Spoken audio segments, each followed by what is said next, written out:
কার কার বাড়ির পাশে শনি পূজা হয় অবশ্যই আমাকে বলবে, কমেন্টে জানাবে, ঠিক আছে? সবাই বসে আছে, আড্ডা মারছি। তো ওইদিকে খিচুড়ি বানাচ্ছে, তো সব কিছু তোমার কাছে শেয়ার করছি। এই যে এটা একটা দিদি হয়, এই যে সবাই আয়োজন হচ্ছে। আমার বর খিচুড়ি বানাচ্ছে, আর আরও কেউ আছে, এই যে সব খিচুড়ি বানা চলতেছে। এই যে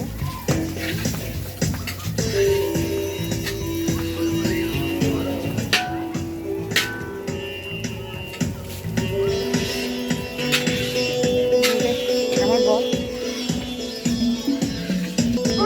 তো আবার পূজার সময় আবার ভিডিও নিয়ে চলে আসছি।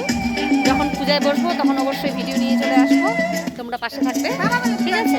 সব যা কিছু হবে আমি সব তোমাদের সামনে ক্রিয়েট করব, তোমরা পাশে থেকো। Bye bye.